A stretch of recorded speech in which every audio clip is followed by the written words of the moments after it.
Oke, Bismillahirrahmanirrahim.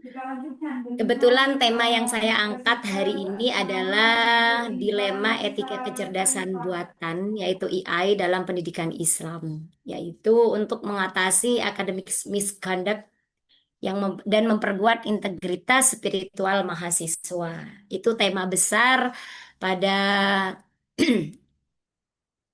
pertemuan kali ini. Kebetulan saya berasal dari Universitas Islam Zainul Hasan Genggong, Probolinggo di Jawa Timur. Oke, kita berangkat dari latar belakang permasalahan yang ada pada saat ini. Sebenarnya AI itu sudah banyak ya yang membahas ataupun yang mencatat terkait masalah pendidikan Islam dan AI itu sendiri. Yang pertama, tantangan utama sebenarnya dalam pendidikan Islam sendiri itu terkait masalah pelanggaran akademik atau academic misconduct itu tadi. Yang pertama adalah plagiarism ataupun sebuah kecurangan, di mana penggunaan AI secara berlebihan beresiko mengurangi kemampuan refleksi diri atau refleksi moral utamanya dan berpikir kritis. Saya melihat bahwasanya seperti yang saya tanyakan pada ini tadi sesi conference tadi bahwasanya plagiarisme ataupun kecurangan di bidang akademik mahasiswa maupun dosen sendiri itu masih ada, bukan banyak ya. Saya tidak mengatakan banyak, masih ada. Karena saya kebetulan berada di tim reviewer Sinta 3 di Jawa Timur itu saya banyak bukan banyak ya. Saya sering melihat ketika pelanggaran-pelanggaran akademik, artikel-artikel yang masuk pada jurnal, utamanya yang saya review itu masih banyak sekali ya terkait masalah pelanggaran AI ini, pelanggaran digital.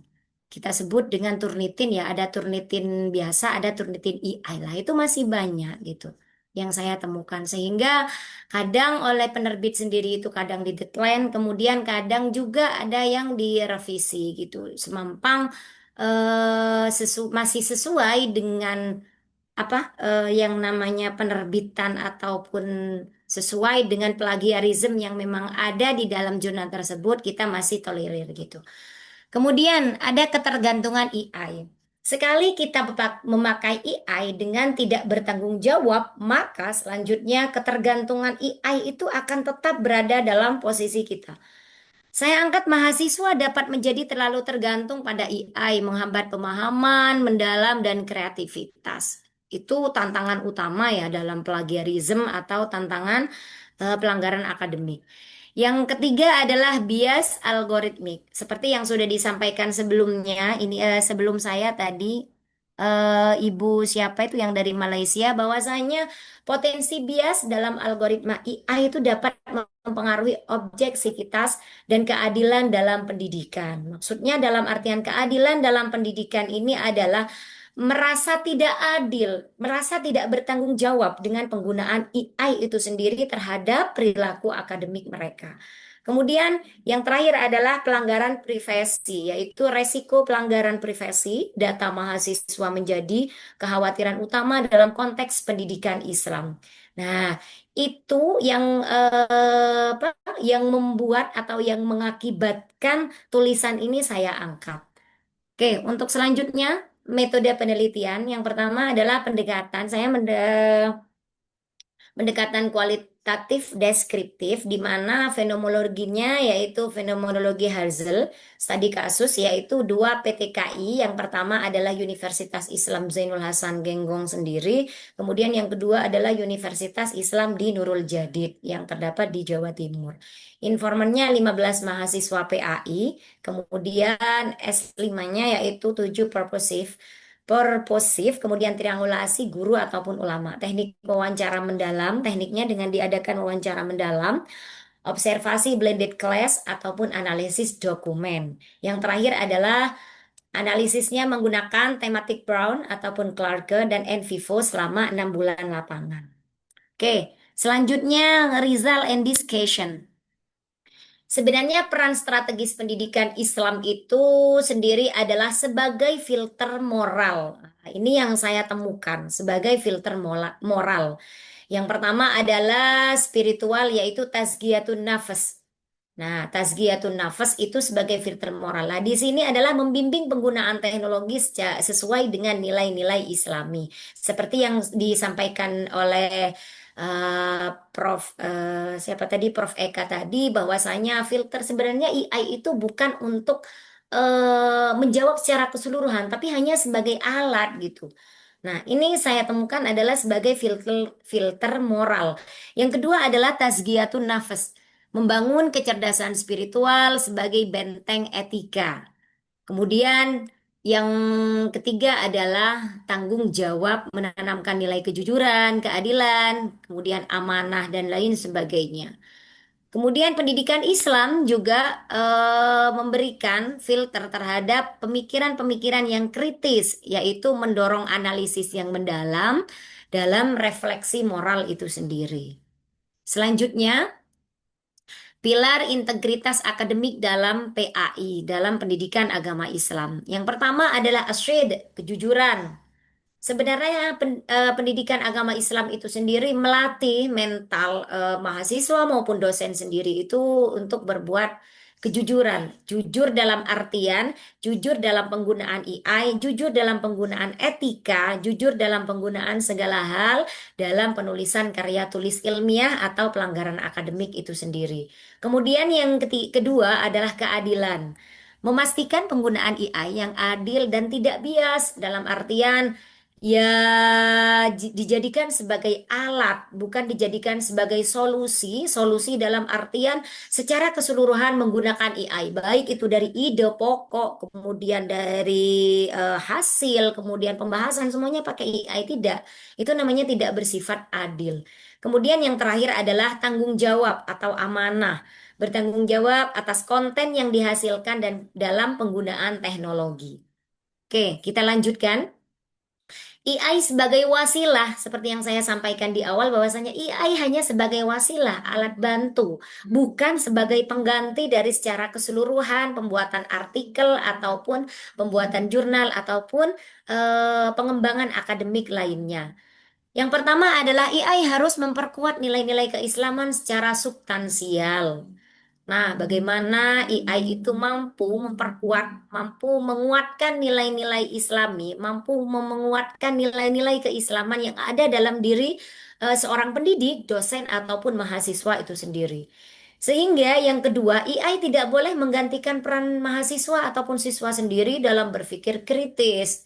Kemudian yang ketiga, penggunaan AI harus melindungi data pribadi siswa. Kemudian yang terakhir adalah konten yang dihasilkan AI harus sesuai dengan nilai-nilai moral Islam. Nah, contoh menggunakan AI secara bertanggung jawab, menggunakan AI dengan beretika seperti itu. Tidak hanya data-data kalau hanya untuk mencari data bisa menggunakan AI. Kita tidak perlu datang lagi kepada ke negara-negara tetangga atau ke negara-negara lain. Cukup membantu dijadikan sebagai alat bantu yaitu menggunakan AI. Nah, seperti itu. Kemudian selanjutnya yaitu strategi implementasi holistik. Strategi apa sih yang perlu kita tawarkan, yang perlu kita terapkan dalam dalam memaksimalkan potensi AI ini sendiri? Yaitu pendekatan-pendekatan strategis yang pertama yang perlu kita laksanakan, yang perlu kita terapkan adalah kurikulum etika digital, di mana kurikulum tersebut yaitu mampu mengintegrasikan modul literasi AI dengan tanggung jawab moral dalam PAI. Dalam artian kurikulum yang ada di lembaga pendidikan, baik itu di lembaga pendidikan dasar hingga pendidikan tinggi, modul dan sebagainya itu diintegrasikan melalui kurikulum dengan mengacu pada moral-moral pendidikan agama Islam. Seperti itu. Kemudian yang kedua adalah peningkatan kapasitas pendidik. Peningkatan kapasitas pendidik ini sehingga yang pertama adalah ya seperti ini, semacam ini, international conference, kemudian pelatihan-pelatihan komprehensif bagi dosen ataupun guru sendiri, yaitu terkait masalah AI, kemudian integrasi yang bagaimana diintegrasikan dalam artian moral dengan AI itu sendiri sehingga tidak mengkosongi, tidak merubah esensi daripada AI dan kapasitas seorang pendidik. Seperti itu. Kemudian yang ketiga adalah kolaborasi interdisipliner, yaitu sinergi antara ulama, ahli teknologi, dan pendidik. Bagaimana para ulama menjawab terkait masalah AI? Bagaimana ulama menjawab teknologi, pendidik, AI ini ketika diintegrasikan dalam satu wadah. Seperti itu. Maka harus ada kolaborasi interdisipliner antara ulama, kemudian ahli teknologi, kemudian dengan pendidik itu sendiri, baik guru maupun dosen. Kemudian yang terakhir adalah penyusunan kebijakan yang jelas, merumuskan pedoman etis dan regulasi penggunaan AI berdasarkan syariat. Salah satu contoh pedoman akademik dalam penerbitan karya tulis ilmiah bagi lembaga pendidikan tinggi. Bagi lembaga penerbit jurnal itu juga menerbitkan contoh seperti template dan lain sebagainya. Nah, itu salah satu penyusunan kebijakan yang jelas terhadap lembaga pendidikan tinggi maupun informal maupun non formal. Oke. Revitalisasi PAI dalam menanamkan pilar integritas. Yang pertama adalah yang perlu kita jaga itu adalah hifdzuddin. Hifdzuddin itu adalah memperkuat nilai-nilai keislaman secara substansial. Nah, bagaimana nilai-nilai ataupun nilai-nilai keislaman itu perlu ditanamkan terhadap pendidik ataupun mahasiswa itu sendiri sehingga tidak ada yang namanya pelanggaran akademik. Kemudian hifdzul akal, kemudian hifdzun nas, hifdzul akal di sini yaitu mengasah kemampuan otak berpikir, selalu diasah, diadakan international conference seperti yang diadakan saat ini, kemudian workshop. Kemudian ada juga seminar-seminar nasional lainnya yang mampu memberikan pemahaman, yang mampu memberikan pengembangan akal, baik itu terhadap pendidik ataupun terhadap mahasiswa itu sendiri. Yang selanjutnya yaitu Hifdun Nas, melindungi data pribadi dan mencegah eksploitasi psikologis. Yang terakhir adalah Hifdun Nas. Sama ya, menjamin konten AI sesuai dengan moral dan adab secara Islami. Kemudian selanjutnya yaitu integrasi etika digital untuk mengatasi misconduct. Ini yang pertama adalah kebijakan institusional. Jelas ya bahwasanya kebijakan-kebijakan standar perilaku, kemudian sanksi yang diberikan kepada pelaku pelanggaran akademik, baik itu daripada dosen ataupun mahasiswa itu sendiri, perlu adanya kebijakan institusional dalam lembaga pendidikan seperti itu. Kemudian yang kedua adalah kurikulum dan pembelajaran, di mana persiapan modul etika digital dalam berbagai mata kuliah.